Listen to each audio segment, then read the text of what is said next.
इस वीडियो के अंदर हम लोग डिस्कस करने वाले हैं म्यूचुअल फंड्स की आईटीआर फाइलिंग्स के बारे में। जी हाँ, कि म्यूचुअल फंड्स को आईटीआर के अंदर कैसे दिखाया जाता है। चाहे आप इन्वेस्टमेंट कर रहे हैं, एसआईपी कर रहे हैं, आपने प्रॉफिट्स बुक किया हुआ है, लॉस बुक किया हुआ है म्यूचुअल फंड के ऊपर, तो पूरा स्टेप बाय स्टेप प्रोसेस बताऊंगा कि रिपोर्ट्स कैसे आपको डाउनलोड करनी है और कहाँ पे कैसे आपको फिगर्स वगैरह शो करने पड़ते हैं।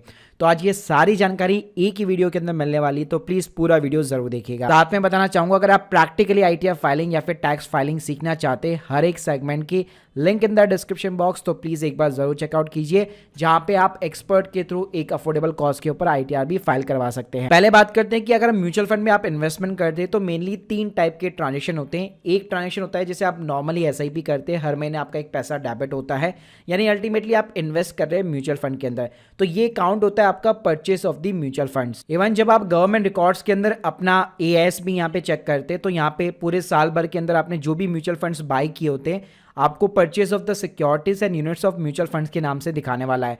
तो देखिए, इनकी ना कहीं पे भी है, वैसे तो आपको रिपोर्टिंग करने की रिक्वायरमेंट नहीं रहती है। आईटीआर 1 हो गई, आईटीआर 4 हो गई, कहीं पे भी आपको रिपोर्ट करने की रिक्वायरमेंट नहीं है, क्योंकि आपने सिर्फ इन्वेस्टमेंट किया है, कोई भी प्रॉफिट या लॉस इसके ऊपर यहाँ पे बेसिकली बुक नहीं कर रखा है। लेकिन अगर मैं बात करूँ, अगर मान लीजिए आप यहाँ पे कोई ऐसे म्यूचुअल फंड के अंदर एंट्री मारते हैं जहाँ पे आपको डिविडेंड की भी इनकम मिलती है, जी हाँ, तो ये एंट्रीज जो है, डिविडेंड जो होता है वो भी आपको एएस के अंदर यहाँ पे सिंपली तरीके से देखने को मिल जाता है। तो जो डिविडेंड की इनकम है वो डेफिनेटली आपको आईटीआर के अंदर रिपोर्ट करनी पड़ती है एज ए अदर इनकम, उसको आपको यहाँ पे रिपोर्ट करना पड़ता है। अभी प्रैक्टिकली आगे जाके बताऊंगा कि कैसे, कहाँ पे, किस कॉलम में आपको एंट्री डालनी है। बाकी इसके अलावा कई लोग यहाँ पे जो है, जब म्यूचुअल फंड सेल आउट करते हैं तो प्रॉफिट या लॉस बुक करते हैं, जिसको हम लोग शॉर्ट टर्म कैपिटल गेन या लॉन्ग टर्म कैपिटल गेन बोलते हैं।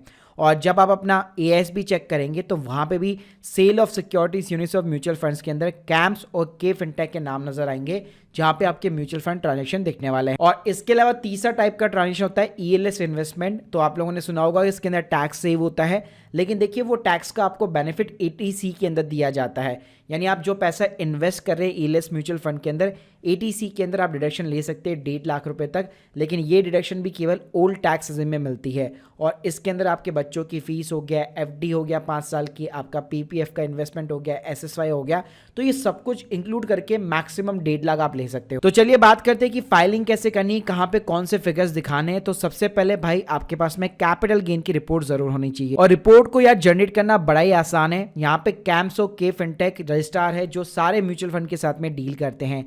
तो यहाँ पे ये लिंक्स चाहे तो मैं आपको डिस्क्रिप्शन बॉक्स के अंदर सिंपली तरीके से प्रोवाइड कर दूंगा।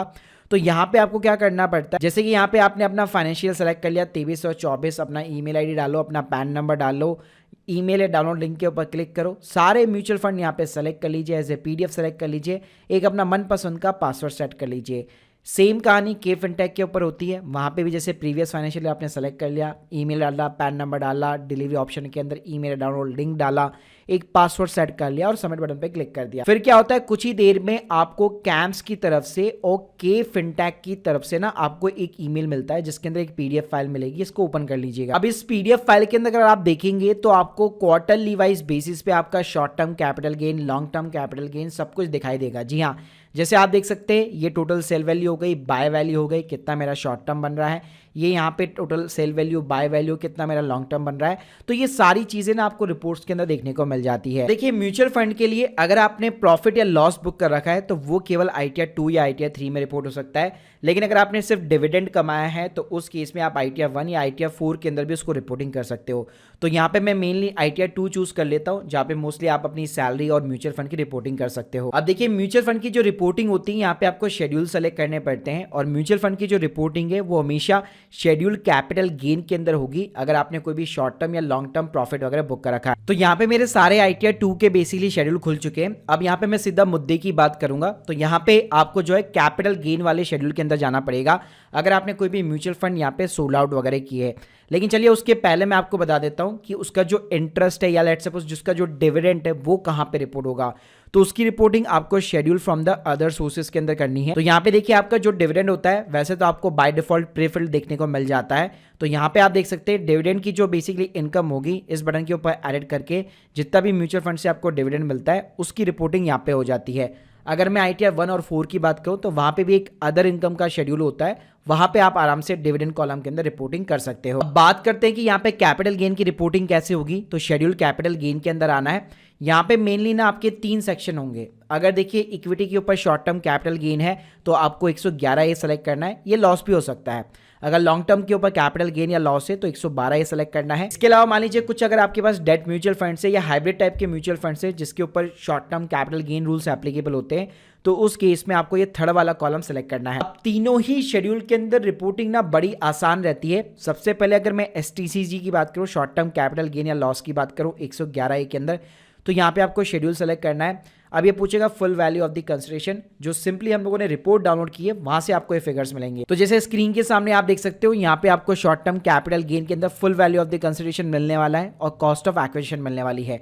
तो यहाँ पे आपको क्या करना पड़ेगा, नेट टोटल लगाना पड़ेगा, यानी कि मेरा कैम्स और के फिनटेक दोनों को मिला के मेरा कितना टोटल बन रहा है और कितना मेरा प्रॉफिट या लॉस बन रहा है। अगर आपने स्टॉक्स में भी भाई इन्वेस्ट कर रखा है तो वहां पे भी इसके साथ में जो वैल्यूज होगी वो आपकी नेट के अंदर हो। एग्जांपल के लिए मान लो कि कोई म्यूचुअल फंड जो आपने सारे मिला के जो है 10,000 के अंदर बेचे और सिंपली उसको जो खरीदा था वो आपने 8,000 के अंदर खरीदा था, तो यहाँ पे आप नीचे देखोगे 2,000 रुपये का प्रॉफिट बुक हो गया। इसी तरह मान लो अगर आपका कॉस्ट ऑफ एक्विजिशन ज़्यादा होता, जैसे मैंने 12,000 के अंदर खरीदा होता, तो यहाँ पे आप देख सकते हो प्रॉफिट की जगह यहाँ पे लॉस बुक हो गया। इसी तरह जो लॉन्ग टर्म कैपिटल गेन है या फिर लॉस है उसकी भी रिपोर्टिंग की सेम कहानी है। इसी तरह 112 के अंदर भी यहाँ पे same kind of the reporting होगी। यहाँ पे आपको एड डिटेल्स पे क्लिक करना है, यहाँ पे आपका शेड्यूल खुल जाएगा, एड डिटेल्स के ऊपर क्लिक करना है। बस यहाँ पे आपसे एक ऑप्शन मांगा जाएगा कि अगर आपने मान लीजिए जो म्यूचुअल फंड से उसमें 2018 के पहले इन्वेस्टमेंट कर रखी है तो आपको ऊपर वाला ऑप्शन सेलेक्ट करना होगा और वन बाय वन करके एक एक एंट्री डालनी है। लेकिन बेस्ट तरीका है, अगर आपने 2018 के बाद में इन्वेस्टमेंट कर रखी है, अब जाके उस पर आपने जो है बेचा या प्रॉफिट या लॉस कमाया है, तो यहाँ पे सिंपली आपको full value of the consideration डालना है। यहाँ पे सिंपली आपको अपनी कॉस्ट डालनी है। अगर उसको यहाँ पे ट्रांसफर करने में कोई ब्रोकरेज या कोई एक्सपेंस हो रखा है तो वो यहाँ पे आपको इंसर्ट करना है। और यहाँ पे भी म्यूचुअल फंड के साथ में जो आपका स्टॉक्स का है उसका भी फिगर्स जो है आपको यहाँ पे नेट डालना पड़ेगा।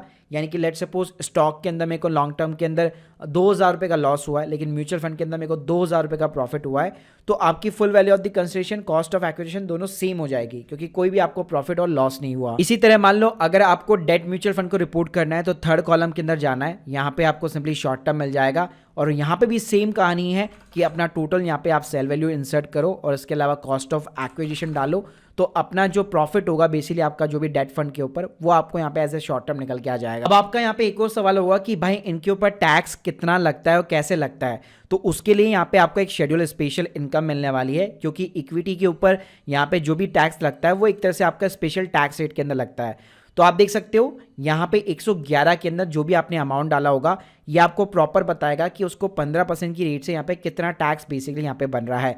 ऐसे ही अगर आपका मान लीजिए लॉन्ग टर्म कैपिटल गेन है तो 112A के ऊपर आपको प्रॉपर बताएगा कि उसके ऊपर टैक्स बन भी रहा है कि नहीं बन रहा। इसी तरह मान लो अगर मैं यहाँ पे मैं ELS म्यूचुअल फंड्स की बात करूँ तो मान लीजिए अगर आपको टैक्स का बेनिफिट उठाना है तो फिर आपको शेड्यूल 6 के अंदर यहाँ पे जाना पड़ता है।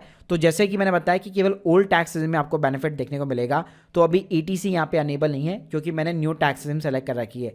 बाकी ETC के अंदर अगर आप ओल्ड टैक्स सिस्टम की तरफ जाते हैं तो ETC को यहाँ पे सेलेक्ट करके 1.5 लाख रुपए तक का डिडक्शन आप यहाँ पे अवेल कर सकते हो। इसके अलावा एक और कॉन्सेप्ट होता है सेट ऑफ द लॉसेस का। जी हाँ, तो उसका फायदा क्या मिलता है, मान लीजिए लास्ट ईयर आपको अच्छा खासा कैपिटल गेन का लॉस हुआ था, तो यहाँ पे आप जो CFL शेड्यूल देख रहे हैं तो ऑटोमेटिकली अगर आपके पास्ट ईयर में कोई भी लॉसेस हो रखे तो यहाँ पे ऑटोमेटिकली जो है पिकअप होके आ जाते हैं और ये जो शॉर्ट टर्म कैपिटल लॉस वाला कॉलम है इसके अंदर आपको लॉस देखने को मिल जाता है।